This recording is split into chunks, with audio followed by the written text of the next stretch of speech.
the transcribing as well. And without further ado, I'm going to go ahead and introduce our amazing speaker for today. Her name is Jessica Grifaldo. She is a former STEM scholar here with our STEM Squared program. Jessica has been an amazing student, peer mentor. She worked with the STEM Squared program, and she is a person that really took advantage of every single thing STEM Squared had to offer. I'm not going to say the whole story. I'm going to let her share, but I'm just so pleased to have a former scholar lead one of our workshops. This is awesome. We've come full circle. And today we're going to talk about research at, more specifically, at the University of Las Vegas, Nevada. It's an amazing university. Jessica's been very well connected with them for a while now. And she's just going to talk to you about what the deal is, you know, what it's about, how to get this application started, how to put your best foot forward, and even much more. So without further ado, I would like for you to give a round of applause to Ms. Jessica Grifaldo. Thanks, Janet. Hi, everyone. So I'm gonna share my screen now. Don't judge my everything. It's organized in my head. It's organized in my head. Can everybody hear okay? Yes? Okay, wonderful. So hi, everyone. I am actually now the program coordinator for the Mechanisms of Evolution Research Experience for undergraduates. So throughout the whole, what's it called, this little workshop, I'm going to be, instead of saying mechanism evolution, I'll say MOE. And then instead of saying research experience for undergraduates, you'll hear me say REU. And this specific program is here at the University of Nevada, Las Vegas. I'm actually here in my lab. I pretty much live here, and the program is funded by the NSF, so it's the National Science Foundation. This foundation they're really into giving opportunities of research for undergraduates. So yeah, so a little background about me. My name is Jessica Grifaldo. Like Janet said, I am a STEM Square alumni. After high school, I did not go to college because I wanted to party. Yes, you know, I'm not surprised that I came to Las Vegas. I ended up transferring to Cal State Long Beach, and I got my Bachelor's of Science in Cell Melec. And because I transferred to Long Beach, I was part of this program called RISE. And I think RISE still has like a partnership with STEM Square. And again, I attended a workshop similar to like this one about the RISE program. And then if any of you guys are interested in transferring to a CSU, I'm pro CSUs because CSUs don't have PhD students. So at CSUs, all the undergrads do all the research. So I really love CSUs. And if you're interested in research, I recommend the RISE program because you get paid to do research on campus. So that was really cool. But now I am a first year PhD student here at the University of Nevada, Las Vegas. And like I said, I'm the program coordinator for the summer research experience. Now, I literally just graduated in May. So it's not that far apart. I was at Cypress 4 years ago, so it's not that long. And I'm kind of with you guys and like having that anytime there was a workshop on Zoom, I would kind of like not listen and like do other things. But I'm gonna tell you, this is not the workshop to do it because I am gonna be giving you so many facts, like so many unspoken facts and just things that I wish people would have told me, or just things that like I see students suffering and like they wish someone would have told them. So I really do hope that you're listening and you take everything that I say, not with a grain of salt, like really just absorb everything. So yeah, here's basically an outline of what I'm going to be discussing today. I'm going to be explaining what research is. I remember when I was at Cypress, Janet was always like, oh my gosh, you guys should do research, do research, do research. And it was always like, what the heck is research, right? So I'm going to be going over that. And then I'm going to be explaining some benefits of participating in research. And then lastly, I'm going to go through the whole application process and what can make you a competitive applicant to apply here. So what is research? Basically, it is the process of learning. And then whatever you learned, you apply to learn more. And it involves, I like how this says, it involves an unbiased collection, organization, and analysis of information to increase understanding of a topic or issue. And usually research is based off like a previous project. So it's just continuing projects so that we can learn more. All of our books that we have are derived off of research, right? That's why a lot of books, like, they make sure to explain how they came to those conclusions to research. What does research look like? So there's a wet lab, right? So these are my biology, chemistry people. You are definitely going to be doing a lot of wet lab kind of stuff. So you're in a lab, kind of like where I'm at, doing experiments and stuff like that. There's also something called field work. So these are usually my marine biology people, the engineers. They're going outside doing research in the field. And then there's also computational. So these are usually like the computer science field. Or this new field called bioinformatics, where they're doing research strictly on a computer, doing a bunch of coding, stuff like that. So as you can see, there's a lot of options, right, to dive into. And then who are the people that you will find and research specifically in an academic setting? So like I said, there's undergraduates. So can you guys, I don't know if you can see my arrow, but here I'm looking at the girl with the burgundy shirt. So that is an undergraduate student. This is actually a picture of the members in my specific lab. And then sometimes you'll find postbacs. So postbac are people who already got a bachelor's degree, but they're exploring different careers. So they try to get into research after they get a bachelor's. There's of course master student. In this picture, the girl all the way on the right with the black shirt, she's the master student in our lab. And then sometimes you'll find PhD students like myself, and then you'll find postdocs. So postdocs are people who already have a PhD, and now they're trying to get the skills to eventually become which is a principal investigator, and that is basically the leader of the lab. It is basically their project, and they are the ones that are in charge of finding money to pay everyone and pay for all the supplies and stuff like that to get the project going. And so what I really like particularly about our lab is there's a lot of women in there. We're all about women in science, specifically getting Latinas in science. So if you guys want to come to our lab, I encourage you. And right now I'm going to talk about 6 reasons why you guys should participate in undergraduate research. Number 1, you're going to be exposed to science. I know we have labs in class, but I'm going to tell you right now, doing something once in lab, it's like really hard to truly like absorb it and understand it. So in research programs, you're doing projects again and again and again and again, and you're like doing what is called troubleshooting. So when things go wrong, you need to figure out what went wrong. So because of that whole entire process, you're going to understand science a lot more better. And whatever you're learning in class, you're gonna be more likely to retain it and remember it, and that's gonna help you for your test. Number 2, you're going to develop a professional identity. So here at UNLV, I also teach. And in my classes, I have some seniors, so some students who are in their senior year. And what happens a lot to them is they're already at their senior year, right? So this is their last semester. And instead of celebrating like, oh my gosh, I'm going to finish, I'm going to graduate, they're really scared because they have no idea what to do after they graduate. Right. And this usually happens because they didn't do research, they didn't do internships, so they never really got to explore like what they want to do after. I know there's a lot of people who are really, really deep into pre-med, right? And that's okay. But I think the reason why a lot of people are pre-med bound initially is because that's all that we're exposed to.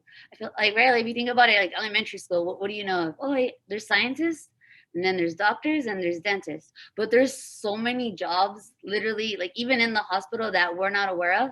And so getting into research is a really good way to get exposed to that, but also to get exposed to like the subdisciplines of your major, right? Like here, for example, I have chemistry, right? Like, oh, your major is chemistry, right? But like what specific field of chemistry are you trying to do? So in this picture, you can see the list is pretty long. So doing research is a great way to decide which ones you like and which ones you don't like.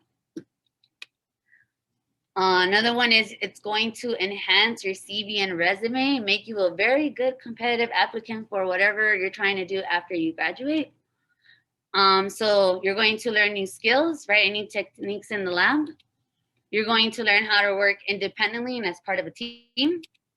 And you get a lot of practicing science communication because you have to talk about your project to your lab mates, and then you have to talk about it to people who know science, and then there's people who like don't know science, like your family. So you come home and your family's like, oh, what are you doing in the lab?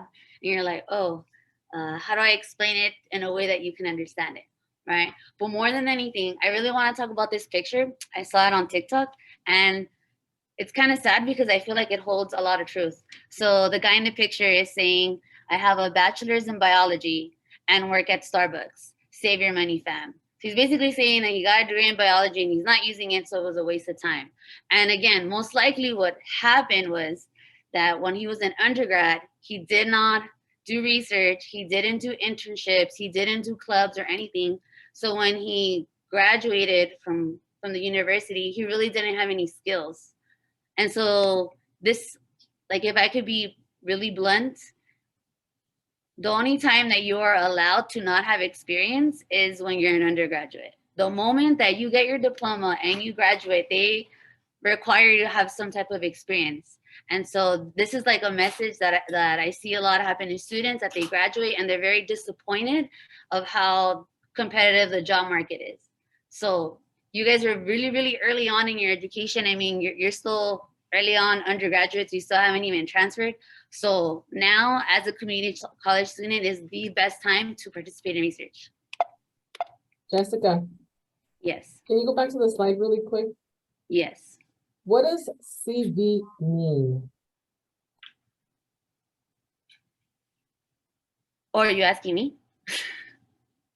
Yes, because I don't think everybody here knows what a CV means. Okay, so a CV is basically like a resume, but it's much longer. So it's basically everything you've ever done. And resumes they're supposed to be shorter, like a page and just the most recent things that you've done. But CVs are just everything that you've ever done, and they can go up to like 4 or 5 pages long. I hope that helps. Thank you.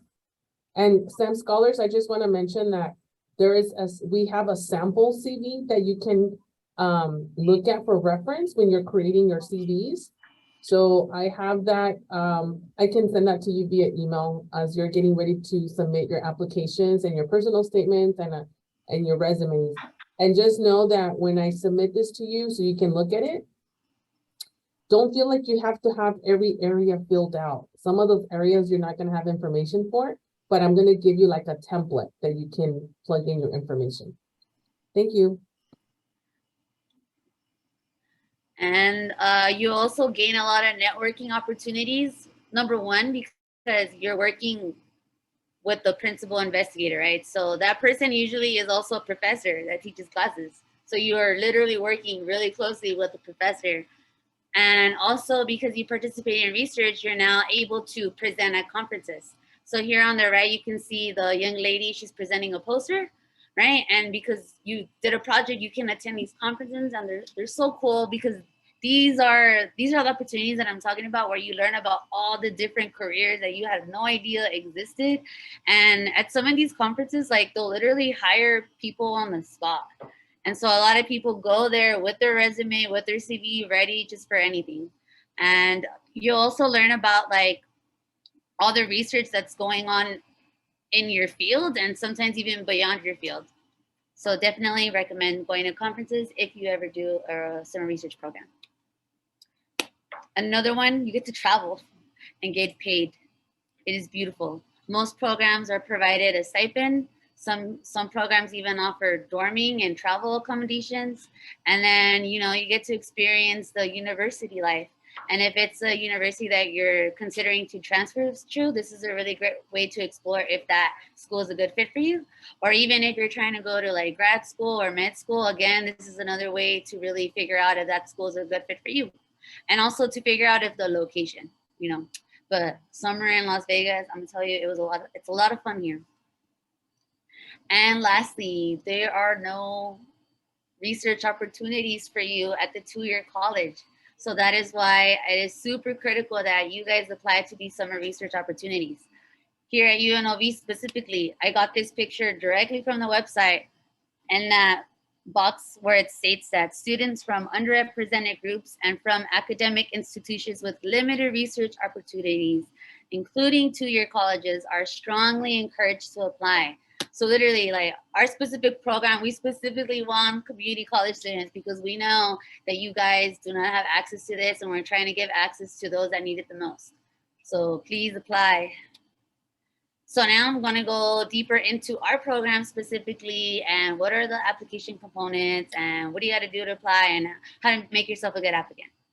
So of course, our program is called Mechanisms of Evolution.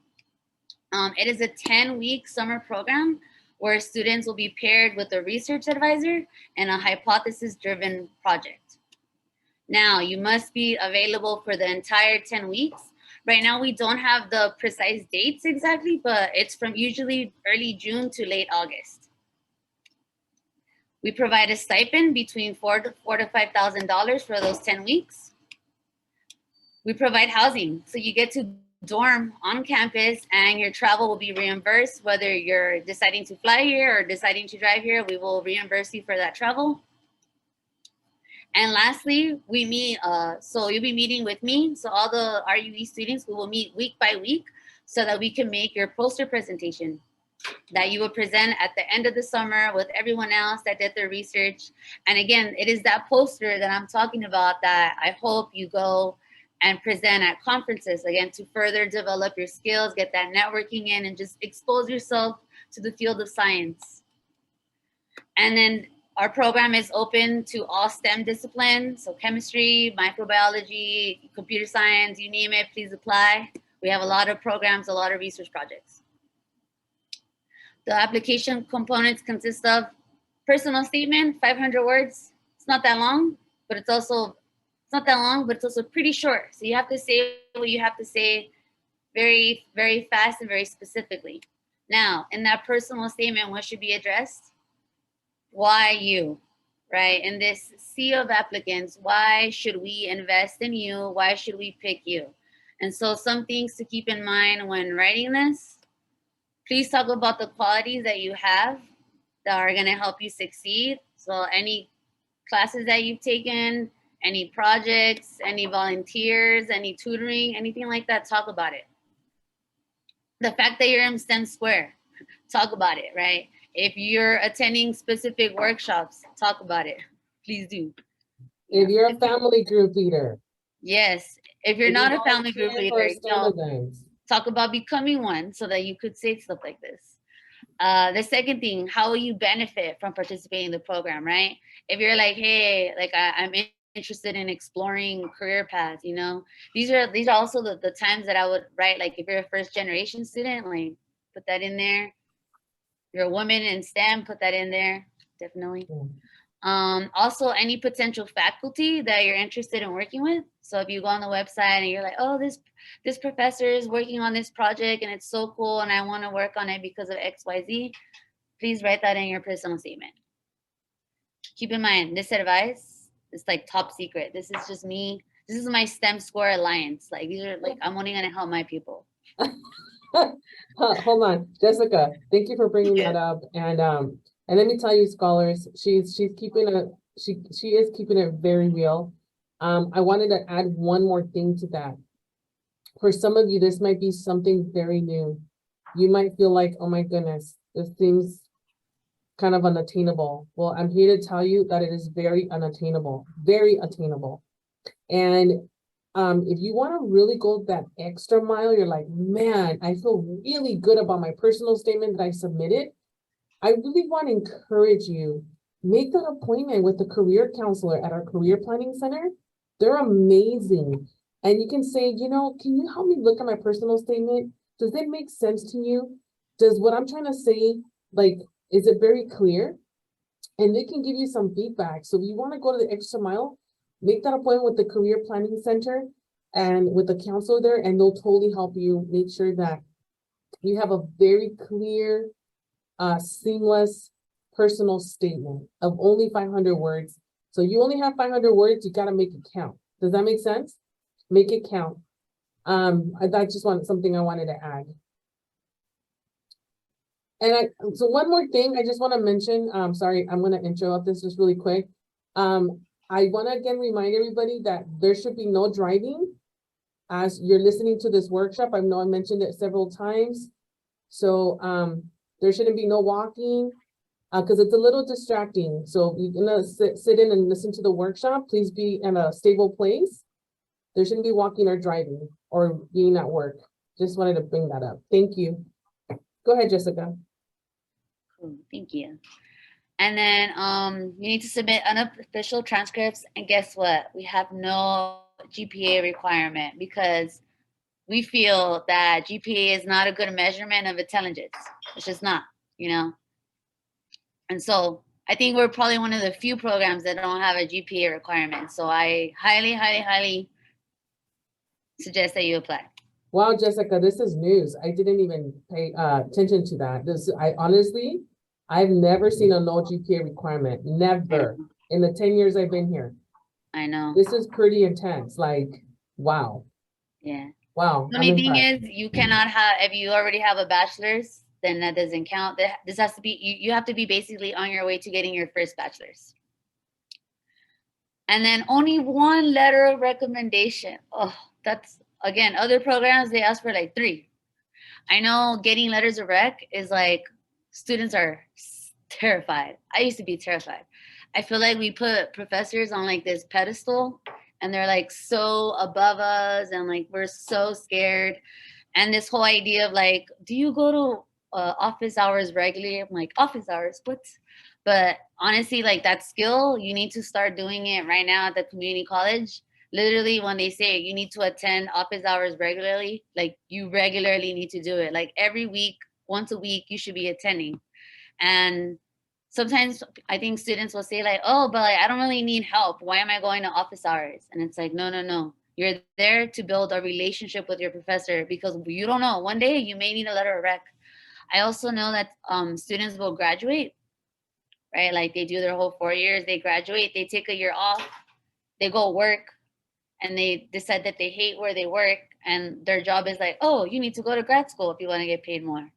And they're like, okay, I'm gonna go to grad school. So now 1 year or 2 years after they graduated, they have to go back to their professors like, hey, can I get a letter of rec? And the professors are like, who are you?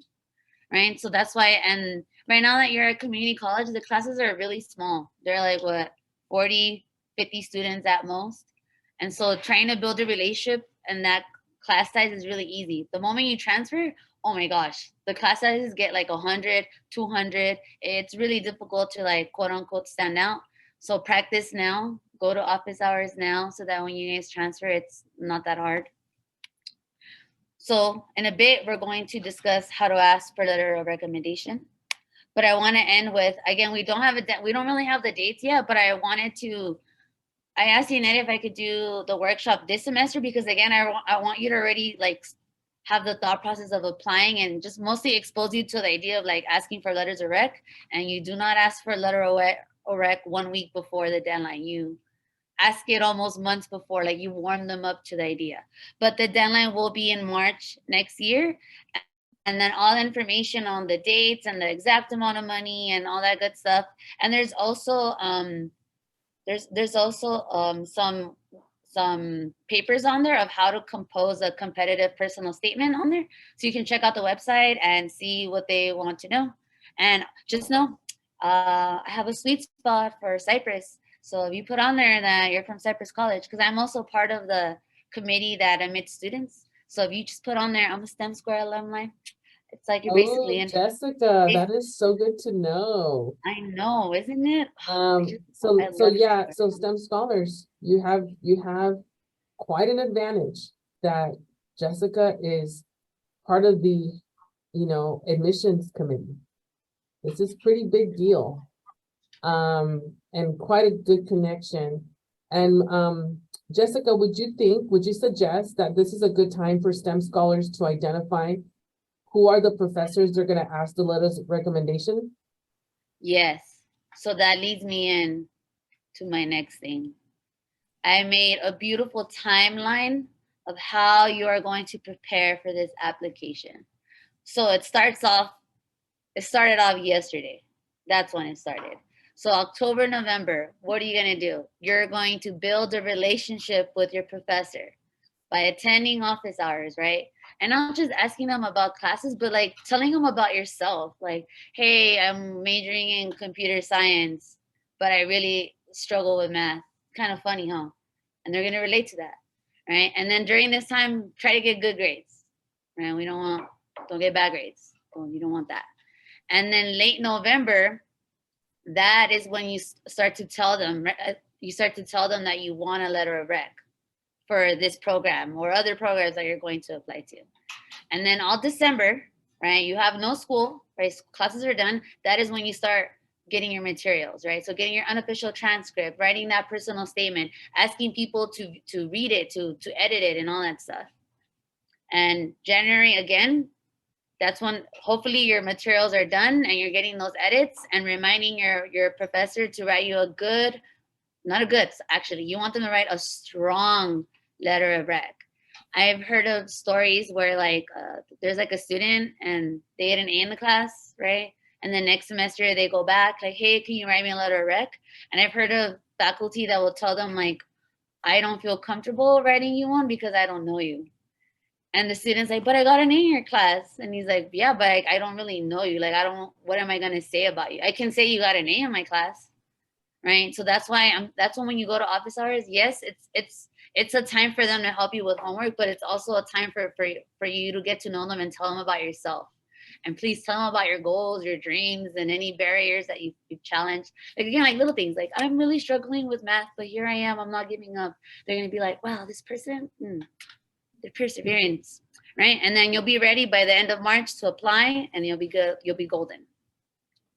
Now, I love this timeline, Jessica. I'm actually gonna post this on our Instagram, and I'm gonna send out an email. I love how you put it together. You're just breaking it down, and I'm gonna put some additional resources there for our students. So thank you for doing that. Of course. And now lastly, I just want to end off giving you some advice. I feel like I have a lot of wisdom because I was in your shoes literally 4 years ago, not that long ago. That's why I know that about the whole, when you're on a workshop online and you like do homework on the side and you don't really pay attention, but that today was not that workshop to do. But here's some of the things that I first believed when I pursued a STEM major, and now how that has changed. So I used to think I have no idea what I'm doing, but somehow everyone else does and they're doing it better. Reality, nobody knows what they're doing all the time. I am doing my best and I am proud of myself. GPA is everything. Oh, GPA is important, but there are other ways that I can stand out. So GPA is important, but it's not everything. And again, here at UNLV, we don't believe that it's having a good GPA correlates with intelligence. Definitely not. You're just a good test taker, that's all. Don't get me wrong though, my GPA was on point, but that doesn't mean anything. All right. Other students will be smarter, better at math, more innovative, and more experienced than me. Reality, this one may be true, but I'm still highly qualified and I deserve to be here. You know, there's just gonna be smarter people than you, and that's okay. But if you're there with them, that must mean you have something in you that makes you smart too, right? STEM will consume my life. I won't have time for fun or rest. Oh, this is like a big one that I feel like everyone believes, like, oh my God, if you do STEM, you're like not gonna have a social life and all this stuff. But in reality, you can go good grades, you can do research, and you can have a nice, beautiful life, but it does require boundaries, support, and discipline. And if you're a first generation student like me, you need all the support you can get because this higher education thing is very confusing. There's like, I remember when I just started off at Cypress, you know, you go get your counselor and you're like, oh, okay, like I just decided I want to be a bio major. And you go and they're like, okay, what school do you want to transfer to? And I'm like, I just decided my major. Like, you already want me to think about 2 years ahead. I don't even know where to park yet. right? So that is why if you're first gen, for sure, you need a lot of support. Surround yourself with people who are going to help you and motivate you to reach your goals. And my last advice was that STEM careers are too long. It will feel like forever. My real life is so far away. This one, I really thought it was true. It's one of the reasons why I didn't want to pursue a PhD, because I'm like, dang, 5 years, like, how old am I going to be when I graduate? Oh my gosh. But in reality, time flies by. Like, I can't believe I was at Cyprus 4 years ago and now I'm here. Like, when did that happen? Feels like it was overnight. So the days and weeks feel long, but months and years go by so quickly. My life is now. Enjoy the journey, this whole journey of school. Enjoy it. You know, like, I remember when I took OChem, it was hard and I hated it. And then the moment that it ended, I was like, damn, that was actually like a lot of fun. Like, I kind of miss it. To this day, I still miss OChem. Like, if they had a third class, I would take it. But yes, thank you for listening to my little rant. And then also thank you for listening to about the program. I really, really hope you guys apply. Last year, I did my little workshop and like nobody applied from STEM school. There was one student that applied and of course we picked him, but unfortunately he couldn't do the whole 10 weeks. And that's one of the things that you have to be able to do the entire 10 weeks.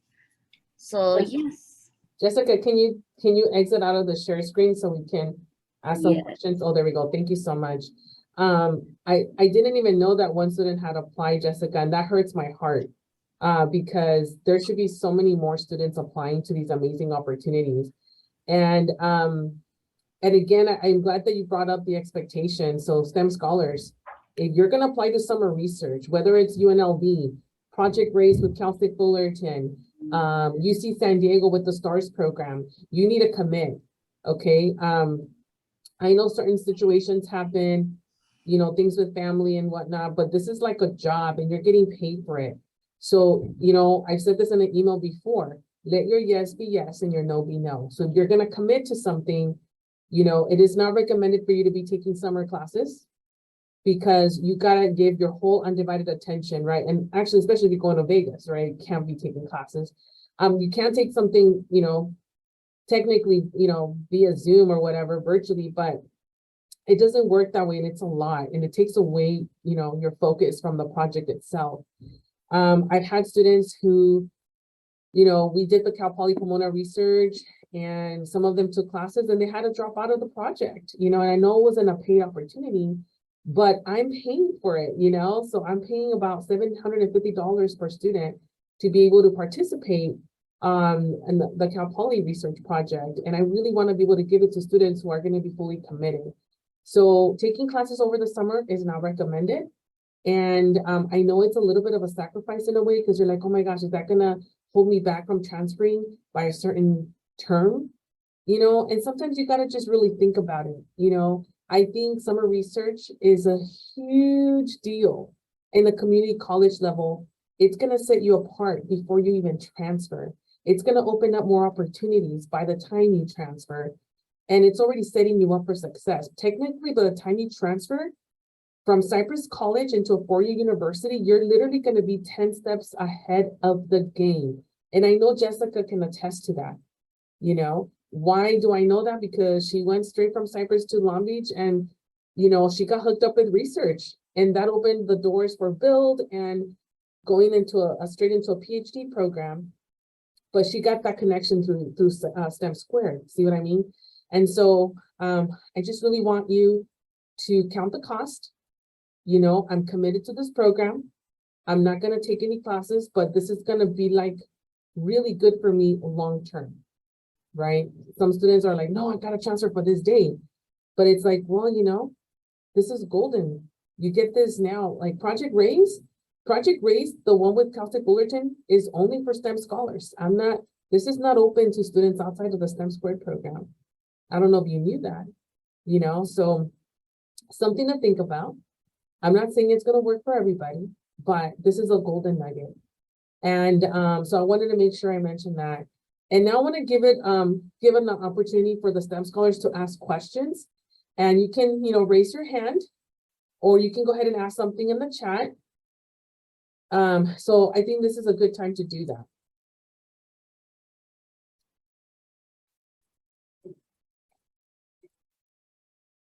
Okay, the first question is, did you face imposter syndrome? And if so, how did you deal with it, Jessica? That's funny. I think Great I still question. deal with that. I don't know if it, I think it's just you just have to like have those like self-reflect moments. Like when you're going through something like, oh, I don't belong here, right? I think you need to pause and be like, wait, what have I done? Right? So look back at what have you done and like have other people, have they made it this far? Yes, no?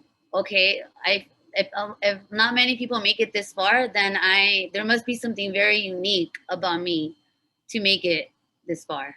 So I mean, even now, like I'm still like I got into a PhD school, but I'm still like, but like, do I really belong here? Like, do I really have what it? Am I even really gonna finish?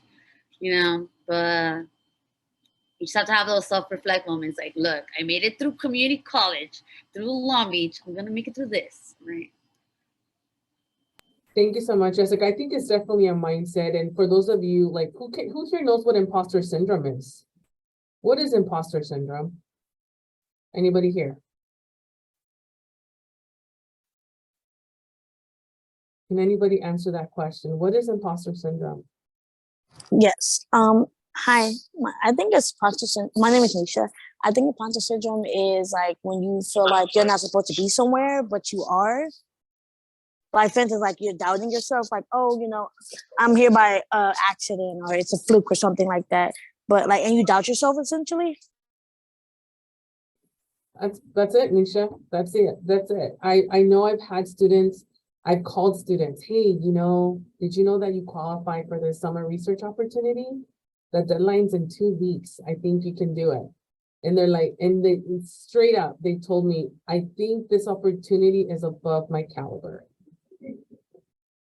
And I'm on the phone like, no, I'm like, don't think that, and you know what? I relate. It's very, to some people, it's just our minds go there. It's like, no, this is too good to be true, or like, no, I'm never gonna get that. I used to think that a lot, like in the undergraduates, when I was an undergraduate at Cal Poly Pomona, even applying for scholarships, I'm never gonna get this. I'm never gonna get the scholarship, but I still kept applying, and thankfully, I did end up getting scholarships, but it's like this mind game. It's really crazy how that works.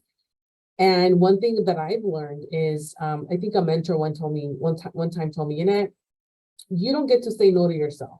You apply, but you don't get to say, no, I'm not going to get it. That's, don't shoot yourself on the foot, right? So don't say no to yourself. Say, why not me, right? Even Dr. Lori Morvan said that at a STEM transfer celebration. Why not me? Math professor, you guys know her. She struggled with that a lot too. As a female in engineering, being one of the few women in her class, she struggled with that and she talked about it. Her motto over the years was, why not me? So talking about imposter syndrome, it is very natural and it's common, but we're here to tell you that you can do it. And if we didn't think you could do it, we would not be promoting this opportunity right now. So that's a great question. And then the next question, Michelle is asking, I was looking at the University of Florida Astronomy REU, and their questionnaire says letters of recommendation are not required, but we may contact references prior to admitting students into the REU program. How can I prepare my professors? How can I prepare my professors for this? Is it the same as a letter of recommendation where sometimes the professors have their own questionnaire? So they know you a little better aside from office hours. Okay, this is a great question, Michelle, and I believe in, you can add to it too, Jessica. I think the best way to prepare your professors is to say, Professor Morvan, Professor Plett, I'm going to be applying to a research opportunity. And although they're not asking for letters of recommendation, they let me know that they're going to be making reference calls. It's like a job. It's like a job. and then say, you know, would it be okay to put you down as a reference? So you want to ask first. You don't want to ever assume that that a professor is going to speak for you or vouch for you. You always want to ask. That's just out of respect and it's courtesy. And you can send this in an email. You know, this is what I'm applying for. Here's the link. Here are my strengths. These are some of the things that I would like for them to know, you know, my strengths and my characteristics. And then ask them, would you be willing to be my reference? And once they say yes, okay, awesome. Here's the information on this research. Here's some of my strengths. You know what I mean? Kind of what you want them to elaborate on and share. It's literally like you're getting a job because you are getting paid for it, right? So although I think this is a good one, you know, it saves you an extra step to ask for letters of rec and stuff like that. But just ask them if they're willing to be to vouch for you. Okay. Does that make sense, Michelle? Awesome. And then the next question is, hello, Jessica. My name is Nisha. I was wondering, since you're a PhD program, or was wondering, did you do a heavy research? Do you have a heavy research background? Or have you completed a program or two while at Cypress College?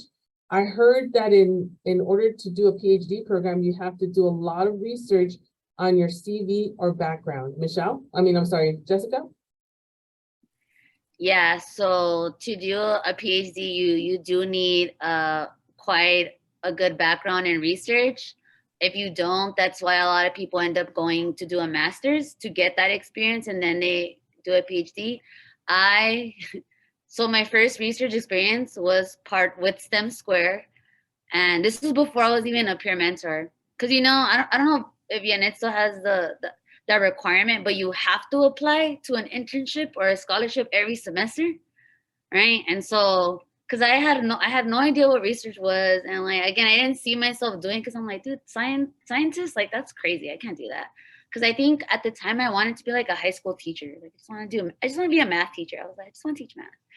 But because of that requirement that Yanet put, you know, and then it was with the university, UC Irvine, that part again. And I only applied because it was the simplest one. It was like 500 words, no GPA, no letter. I was like, oh, this is easy. And I applied and I freaking got in. And I went and I was like, what? Like, what is this? What is this research, this lab? Like, it was so, and then the research lab that I was in was biomedical engineering. So it was totally not in my field, but it was just so cool. So that's why I'm telling you guys that you guys need to do research or internships to expose yourself, to figure out what you like and what you don't like. And if you do something and you don't like it, that's okay. That's you finding out who you are. Like you really need to do that. So yeah, I literally did research at the community college level. And then 2020, I got into, remember Yanet, I got into the research of my dreams. Summer 2020, I got into the University of Hawaii, but then pandemic, it got canceled. It was traumatic. But then when I transferred to Cal State Long Beach, I was part of the RISE program. So I was in a 2-year research program. And again, because Cal States, they don't have PhD students and they have very little master students. So all the undergrads do the research. That is why I'm pro CSU. UCs, it's wild. There's so many, like UCs, it's really hard to get into a lab. There's a lot of PhD students, there's a lot of master students. So if you go to a UC, I would not be surprised if you are the one washing dishes, like straight up. So I that's why I love CSUs. I'm all for CSUs, and because of my 2-year experience at the CSU, and because of the summer research that I did as a community college student, I was considered a competitive applicant. So that's why I got in straight out of undergrad, graduated May, started in July. It was like, what summer break are we talking about? But yeah.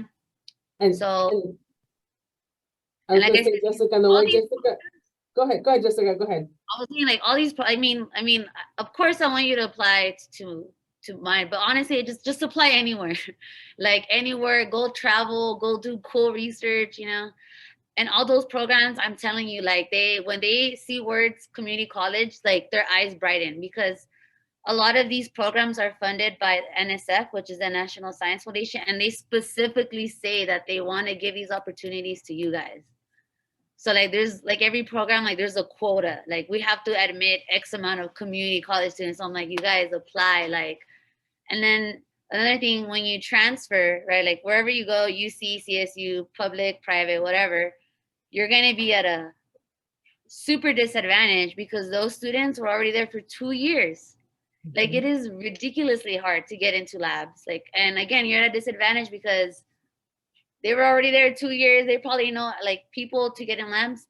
So get the experience now, because I'm gonna tell you now, all the faculty, they all know each other. Like if you get in a lab at, I don't know, the one that was mentioned, Florida, I don't know how, but the guy from Florida knows someone from UC San Diego, and they'll get you. Like there's just, the connections are insane. So that's why I'm like, go get in and get these connections and get in the program. Thank you, Jessica. And there was another, the one that Jessica did, it's called, in UC Irvine, it's called USIBR, the USIBR program, biotechnology. And this one is like super intro, like this was only 2 weeks, right? I think they switched it even to 1 week. So if you're just like, you know what, let me get my feet wet first, it's not a full 8-week commitment, 2 weeks maybe, and you still get paid, you get lunches, you get to do research, you work with faculty from UC Irvine, then you know what? Awesome. That's the one that Jessica did, and she did it because she just wanted to meet a requirement. Little did she know how this was going to change her life. It changed her life. And I heard this multiple times. I only applied because it was a requirement. Boom, they get in UC San Diego for research, the STARS program, $5,000 later, right? So there's a reason why I make this a requirement, everybody. You don't know what you don't know. You don't. You don't.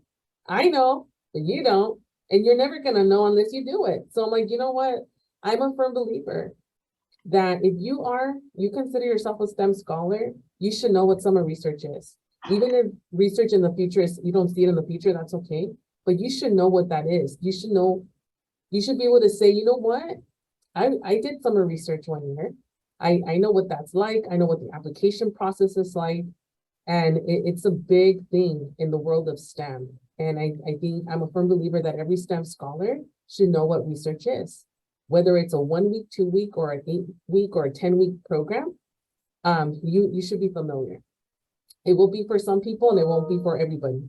Some people will be like, you know what, I tried it and I'm not so much into research. I found my passion in mechanical engineering and I'm gonna be an engineer and I want to do hands-on and I want to build cars. That's totally cool, you know? So that answers that. Victor Rios asked, are there any specific chem or bio classes that you should have completed in order to get accepted into this research program, Jessica? For ours, absolutely not. You could even write that. Like I would write, I haven't taken any classes, so this experience is gonna be my first exposure to science or something like that. But yeah, there's some programs that do, like there's some that require you to have already taken like general chemistry or biology, but not ours. Okay. We're all about like the diamond in the rocks kind of people, that's what we're trying to find. You know? This program is so accessible and student friendly, scholars. I don't know. You know what's crazy? That well, just from what happened last summer, it was 10 students, literally all like from those 10, 2 of them were pre-med, right? Like they're like, oh, I'm just pre-med. No hate to pre-med, but they're pre-med. And the other 8 were like, I don't really know what I want to do, but I'm here doing research. All 10 are now like, nah, I'm going to grad school to do research. I was like, what? But it's just so cool. Like just working in a lab and like with your lab mates, and it's just a lot of fun.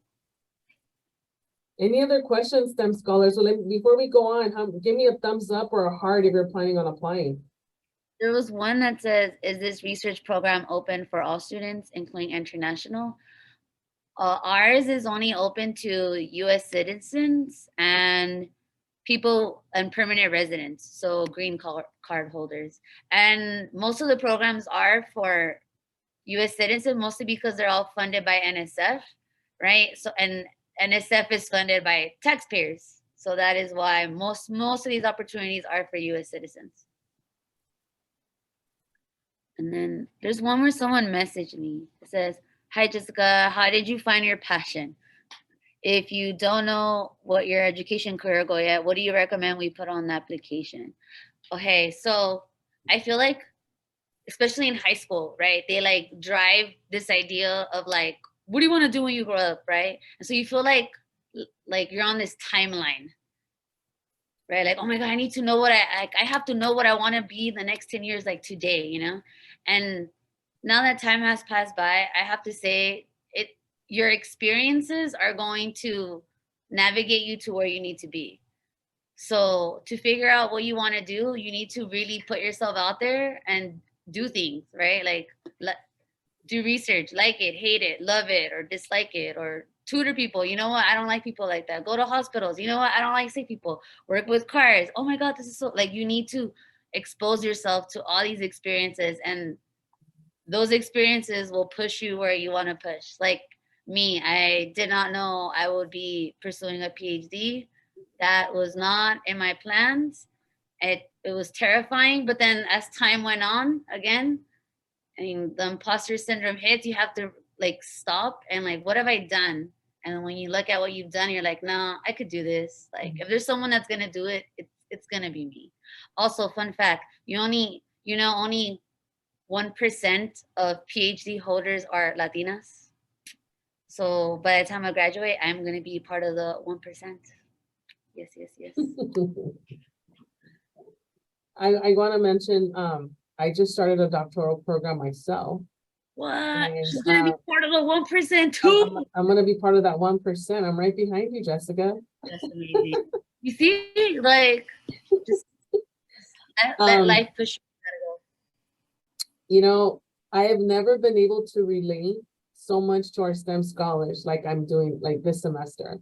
As coming back as a student, oh my gosh, talk about time management, talk about, and obviously, fluctuating schedules and work and everything, responsibilities at home.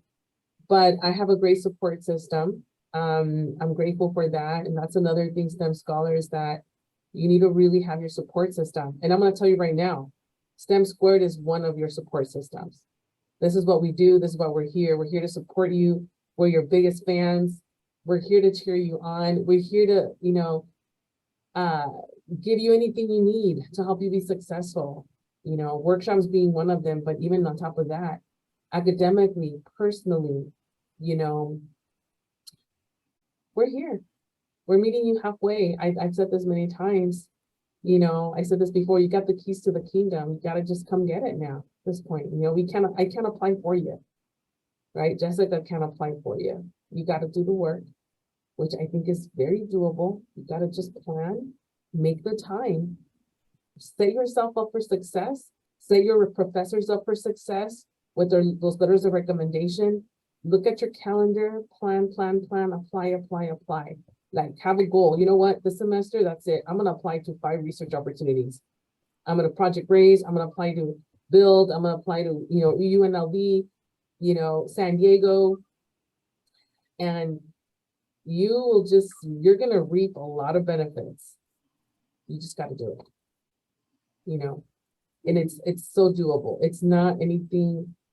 It's not a rocket science thing. It's not, right? You got to just put yourself out there, personalize that personal statement, make it pop, get somebody to read it, multiple people to read it, and many great things are going to come your way. And let me tell you another thing. If you get a no, it's all right. Okay, it's okay. It's all right to get a no, but you did it, and that's a win-win situation. To me, you're a winner, right? And so now it's like, okay, it's a numbers game. I'm gonna remember who went to the fall research symposium. Khan was talking about how he submitted 11 applications for summer research and he got called to one. He went to Minnesota this past summer, right? So, it's a numbers game. Don't put all your eggs in one basket, STEM scholars. Apply to multiple opportunities. It is a numbers game. So apply to multiple. Don't put all your eggs in one basket. Would you agree on that, Jessica? 100. 100%. Anyone else have any questions? It's Oh, for, but I did want to, I feel like I didn't answer this one. Where okay, it says, I don't know, like basically the person doesn't know their education or career goals. And like, so what do I put? So in the essay, you should address faculty that you want to work with, right? So let's just say, I mean, there's a guy here who works with robotics, right? Like making robots. So you'd be like, oh, this professor is working with robots. So I'm interested in exploring that field and I want to know and I want to participate because I'm eager to see what kind of career options are there in that field.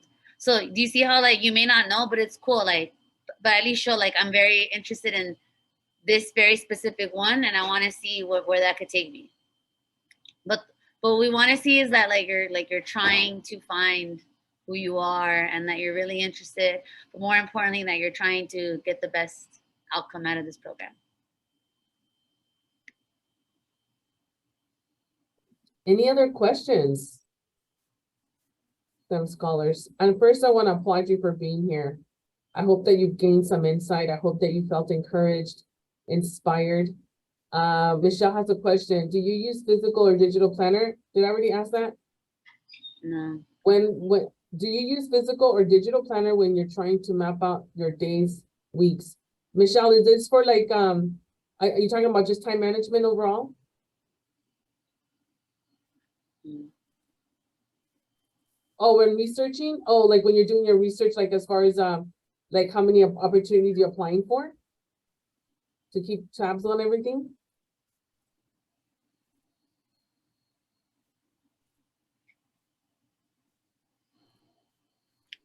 Well, either way, even in my lab, like oh, well, for their research opportunity, they're probably gonna tell you to have like a lab notebook, like a physical one. And so yeah, you'll plan out the days, the weeks, and then you'll you'll write there your protocol. So protocol is basically like the steps of the experiment, right? And you want to write your protocol so beautiful. So like the next day, if you were to come in, you know exactly what to do, and nobody, you Yeah. don't really need help from people. But of course, people are gonna help you. But that's how detailed you want to write. I need to add something that just popped in my brain. For those of you, any scholar that gets admitted into a summer research opportunity, you know, we're not going to throw you to the sharks. Like, this is what we're going to do. So let's say, you know, I find out that 30 scholars got into summer research or Project Raise and, you know, San Diego Stars. What I normally do traditionally is I host an orientation and I feed you, and I bring Professor Adel Rajab and other professors to come and talk to you about research and what to expect, you know, do's and don'ts, etiquette, how do you contact your PI, things like that. So when you come in your first day, you're not feeling like, oh my gosh, I have no idea what I'm doing. So it gives you kind of like it's an orientation, what to expect. You know, that's a good question when you ask, Michelle, right? You know, Adele even talks a lot about like, you know, your note taking and how to go about that and how you can prepare yourself for those opportunities. So just know that if you do get into research, like we're gonna help you. We're gonna hook you up, whether it's here at Cypress or before you know, depart to another state. We'll be here to mentor you and help you through that process. And typically I stay in touch with all the scholars doing research. I want to know how you're doing, how's everything, are they communicating with you? Like I'm very hands-on like that. So that way, you know, you feel like, okay, I'm not here alone. And then the other thing is, Jessica, have you gone to any conferences to present your research? Yeah, I'm actually going to one in like in 2 weeks. I'm going to Amber Camps. Conferences are fun. This is actually my second one in person. So most of them have been on Zoom. So they're not that fun. But the Yeah. in-person ones are a lot of fun.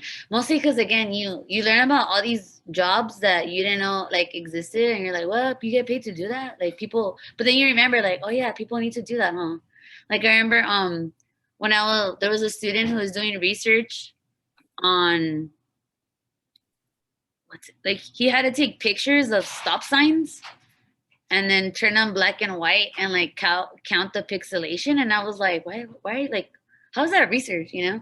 And he's like, oh, because the like all the self-driving cars like are they able to distinguish different signs? And I was like, oh yeah, huh? Like that's important to know. So Wonderful. no, it's just like all these things, like these little things that you're like, oh, people have to do that. And you're like, what? And I was like, they really paid you to go take pictures of like stop signs? And he's like, yeah.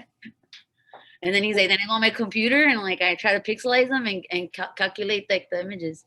And he was like, they paid me to like travel all of America to take different, because you know every like different states have different signs, like stop sign, like just weird signs, and if the cars are able to like distinguish them from a distance, and also if the signs are damaged. I don't know. Yeah, and you know who's packing up right now? Diana Holmavan. She's getting ready to go to Puerto Rico. She's gonna be presenting her research that she did this past summer at UC Merced. And she's gonna be there for a few days and she's gonna present her research, and her room and board is covered. She applied for a travel scholarship and SACNAS gave it to her. And I could not be prouder. Traditionally, I would be there with her, but I couldn't do it this year because we're in the middle of so many events during this time. But in 2019, right before the pandemic, I took 4 STEM scholars to Hawaii and we presented there for SACNAS, right? That was amazing. That's another conference that's right, like ABRCAMS as well. So that's another thing, scholars, once you do your research, guess what? You have an opportunity to apply to present your poster, your findings at a conference. And we can fund you for that. We can pay for your travel. We pay for your meals and everything. So it's just so exciting. I can't even put words into it. I can't do it justice. Once you get there, you'll know what I'm talking about. It is like, I'm not a STEM major, and every time I go to these conferences, I don't know, it's just, I go nuts because there's so many people there from, you know, university representatives from like Yale and Stanford and, you know, universities across the country. And there's STEM professionals in there. And there's some speakers that also attend, and I've been able to introduce myself to them, and I hired them to come to Cyprus. I hired Romelia Flores. She's an engineer for IBM, and she came, and I met her at SACNAS at one of those conferences. So it's just fantastic, scholars. I don't know how else to share it, but I shared videos at the Fall Research Symposium of summer research and what that looks like. I'll be sending some YouTube videos, all of our videos on our YouTube channel. Check it out, take a look at them. You'll see what I'm talking about. That'll give you a snippet about it. So yeah, that's a good suggestion, Michelle. I would like to see a time, a management or fantastic notes workshop. I just wrote that down. Thank you for the idea, because we need ideas. Thank you for doing that. Anything else, them scholars? You have a lot. Any other questions? Nobody really answered. Who's going to be applying to summer research this year? Give me a heart or a thumbs up. I want to see that. Let me see. 1, 2, 3, 4, 5, 6, 7, 8. I'm gonna take a picture right now because I'm gonna hold you to it. Okay, so we're here for you, STEM scholars. Okay, if you need anything, you should not have any excuses why you're not applying. Okay, I mean, you got everything. You got everything, right, Jessica? Don't they have everything? Yep. Well, I'm gonna tell you that STEM Square program, like that doesn't exist at other community colleges. Because maybe it's TMI, but my boyfriend, he went to, actually my fiance, he went to Cerritos College, and I would always be like, oh my God, I did research, I did that. And he's like, what the heck is this STEM program? Like, how are you always doing things? And I'm like, oh, they don't have that at your school? What? You know, I have to say, we are a very unique program, and a lot of scholars, I think, take this program for granted. And once I've heard scholars call me after they leave, and they're like, man, you know, like, I can't find this at UCR. Like, I have to start from scratch, my community from scratch. Mm-hmm. And these are typically the students that really invested in the program. They were stopping by the STEM Center. They were getting to know me and all the other staff members. They were building good relationships with the peer mentors. They were applying to research. They were asking for help. So we were able to build these relationships with our scholars. And I would say these are the ones that really miss us the most, because they were invested and they were coming in and involved. There were, you know, family group leaders, you know, serving, helping, volunteering. So I have to say this is a unique program, and I'm not saying it's just to my own horn, but like our STEM team, like we work really hard. We work hard at making this program amazing. We work hard at making sure that our students' needs are being met, that we're able to give you all the resources you need to be successful. That's really what we're about. We're in the people business, right? This is it. We're here for you. And without you, we wouldn't be here. So I want to make sure that we're doing everything in our power to help our students. And I'm not just saying it because I work here. I'm not saying it because this is my job, but I really do feel passionate about what we do here. And I want all of you to be successful. And I want to be part of that. You know, our STEM team wants to be part of that. So we have a huge heart for our students. I don't know how else to say it. We work long hours. You know, I have Jesus here getting ready for the movie night. We're doing multiple, it's probably the most activities we've ever had in a long time because we have a much bigger team. So we're doing more things now. But I don't know how else to say it, scholars. Take advantage of all the opportunities. Don't do the minimum. You know, if you only have to do 2 workshops, just don't do the 2 workshops. Come to more, you know, come to the other activities, build your network, get connected, get involved. It's going to make a big difference. So I want to address this last question because I guess I missed it. But it said, did you fail any classes or face any failures during your educational journey? If so, how did it set you back, if at all? I'm gonna be honest, like when I talk about GPA, I'm probably like the worst person to talk to because I'm on like I've always had a really great GPA, but life was not nice to me.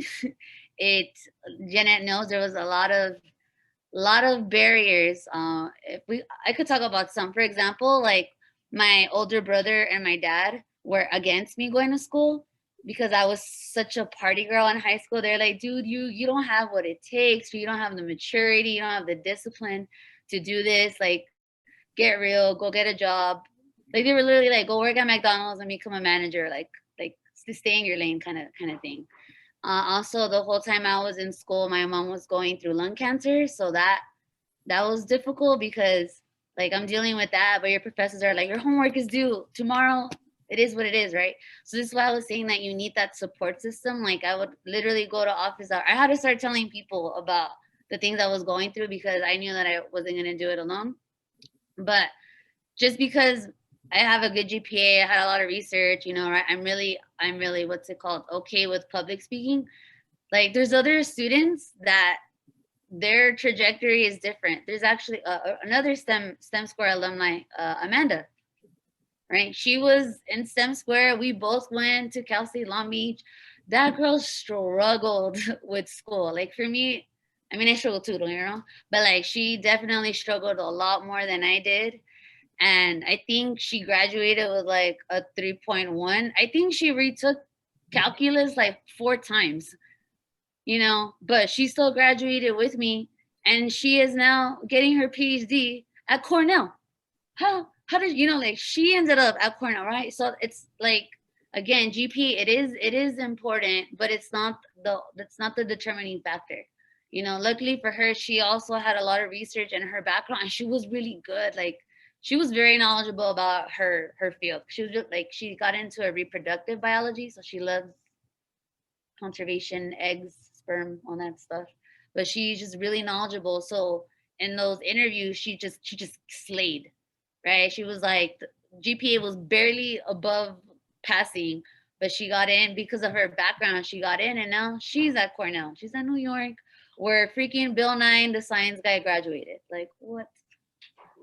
So everyone is going through things. Everyone has their challenges, but how are you gonna combat them? You know, try not to compare yourself to other people. too much too. Yeah. No, it's not good. It's not good. Yeah. Thank you for sharing that, Jessica. So everybody has their own struggles. Okay.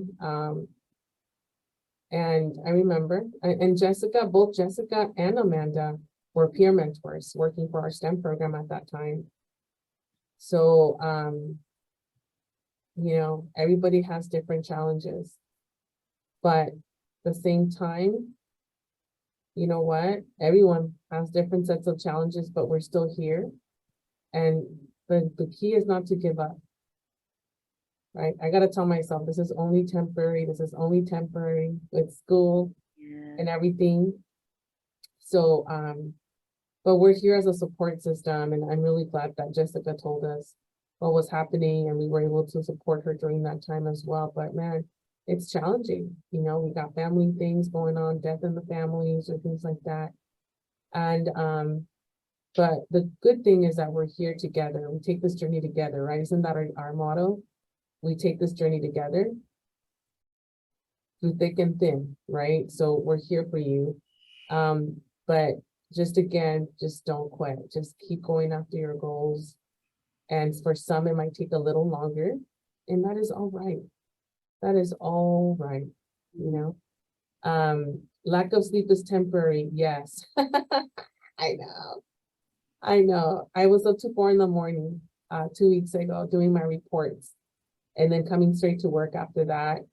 And I did well in that class, but it's something else. I'm telling you, it is, but it's all right because it's only temporary, right? It's only temporary. So, all right, everybody. So it's 5:15. Does anybody have any other questions? We're good. So I think, Jessica, you should be expecting a good number of applications. I'm gonna go ahead and send this Zoom record it. It's already been recording, but I'm gonna go ahead and send it to all the other scholars for them to take a look at it. I know we had a few that like really wanted to be here, but they couldn't once they're in class, and we'll go from there. And Jessica, if students have questions about the research opportunity, is there an email address they can reach you at, or like a general email address? Yeah, I'll send. I'm gonna put it in the chat. There's like the general, but there's a general one, but I'm the one that has access to it. So. Okay. Okay. Awesome. Awesome. Okay, there it is. moereu@unlv.edu. STEM scholars, go ahead and make a copy of that email address. I just copied it myself, just in case. And then here's the website, because like again, the dates, it's because of ever since the pandemic, everything's just like so bizarre. So we don't have the specific dates yet, but I also put the link to apply. Oh, thank you. Yeah, but check that link like January. Oh, in January. Okay, but this is the time to ask for your letters of rec. Yeah, this is to start that whole going to office hours. Yeah, office hours. At Cypress, like the professors are so nice. Like people, like the faculty at Cypress, they're like in La La Land. Like they're so nice, so friendly, so goofy. Then you transfer, everyone's like mad all the time. But it's because once you transfer, like the professors there, they don't really teach. They like do research. So they're just under all this stress of like constantly trying to get money. And again, you're dealing with a class size of like 200. You're over here like, can I get a letter of rec? And they're like, you must be super special for me to go out of my way to write you a letter of rec when I'm under all this stress. And there's all these 20 other pre-med students that want a letter of rec too. So practice now, especially at Cypress. Everyone's okay. So cool. Thank you so much, Jessica. Can we give her a round of applause for taking her time to speak to our STEM scholars? Thank you so much, Jessica, for your time. We super appreciate you.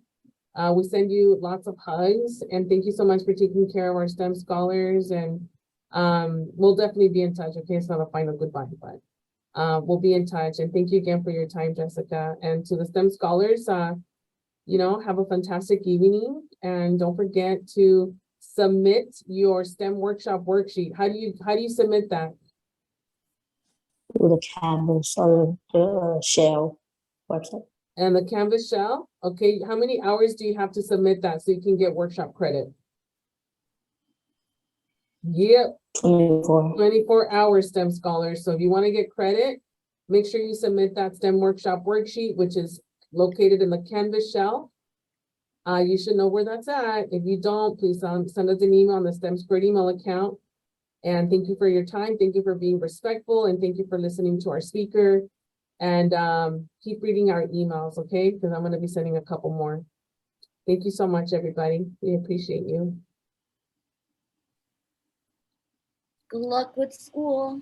Thank you.